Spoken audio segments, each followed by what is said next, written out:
there's one thing that really disturbs me about the thought of my own death. And what it is spiritually,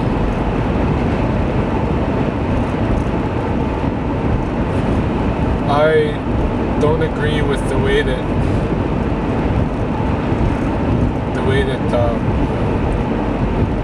the dead are treated in our contemporary mainstream North American society. In particular,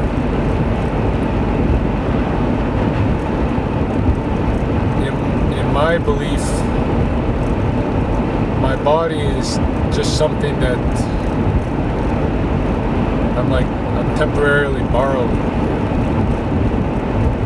You know, it's a gift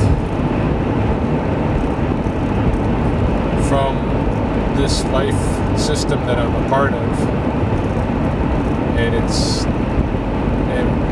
like everything else, when I'm done using it, I should feed it back into the system. It's not appropriate for me to take the energy that is my body, the sun's energy that is my body, the energy of the sun placed here on Earth that was transformed through many species to become my body.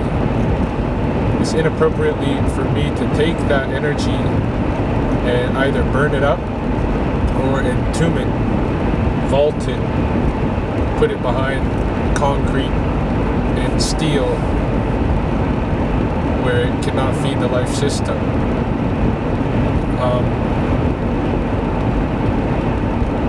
People have lots of different ideas about what happens after death, and in my own belief system, I don't really bother with thinking about that, because we're not going to know until we get there. That's what I was told by elders, is you'll be there soon enough, but for right now you're alive, so focus on the life. And part of my focus on the life in my belief system is that that what is presently alive is supposed to feed the future life. And that's the way that life is, right? Things come in, everything feeds off others, and everything is eaten by others. And so being a true part of that life system, I try to always give back. And our contemporary society doesn't, even though science certainly backs up this belief system, bioscience certainly backs it up, because it's not really a belief system, it's a knowledge system, and it's grounded in indigenous science. But regardless of what is real, there is an introduced belief system here in North America, introduced from Europe, and there's something in the Europeans' encounter with death that I cannot wrap my head around, I cannot understand. From my perspective, European tradition seems to have this incredible, it's either a fear of death, but there's definitely some kind of a complex with death, because what they do with the body is they try to, it's almost like a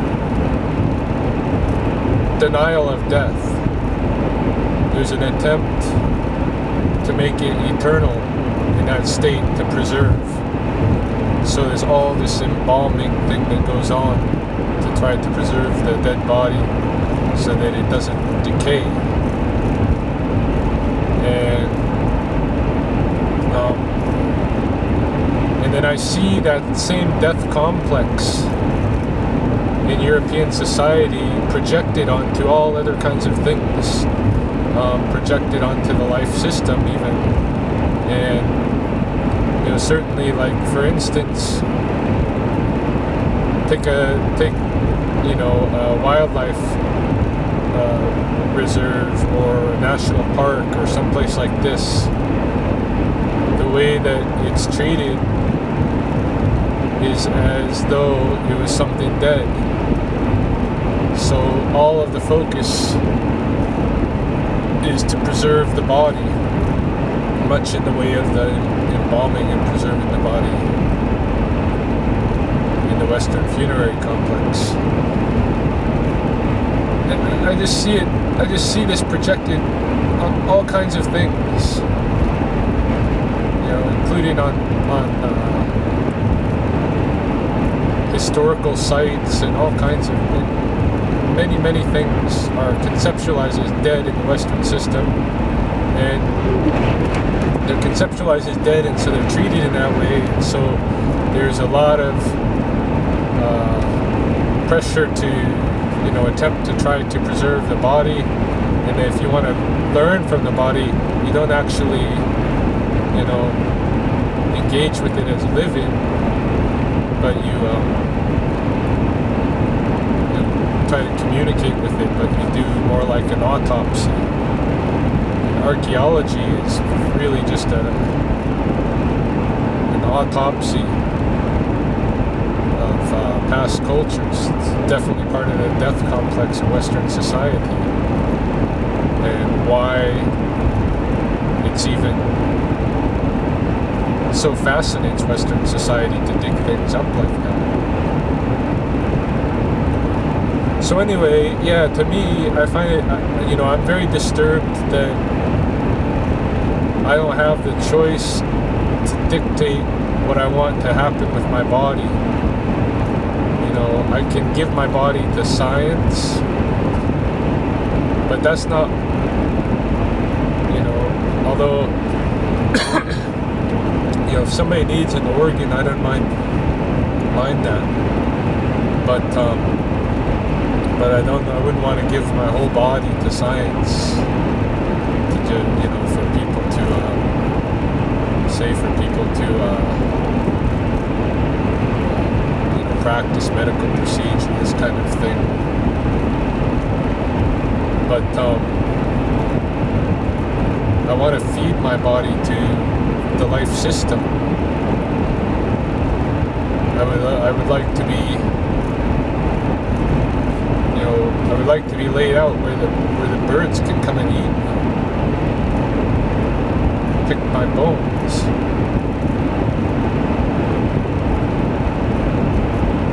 And that's probably not going to happen unless I know I'm dying and I sneak off into the wilderness and die out in solitude where my family doesn't get to be a part of that experience. And I think, you know, families being a part of that experience is an important thing.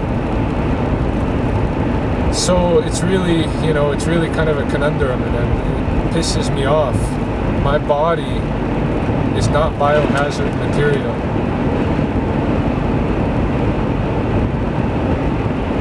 Nothing that comes from my body is biohazard material. My body is, in fact, biological material, and it doesn't belong to me, and it doesn't belong to the government. It belongs to the life system, and that's where I would like to give it back to. And, you know, I've thought about pursuing some kind of legal means to make that happen. It's just that at the same time, I don't want to spend a lot of my life prepping for my death. But maybe that's what has to happen if I want to ultimately go out the way that I want to go out, which is, I don't know what happens in terms of spirit and all of that kind of stuff after you die. But I'm a very physical, tangible person. I'm a sun worshiper. I worship I worship the animals, the life system, the water, mountains and rivers, and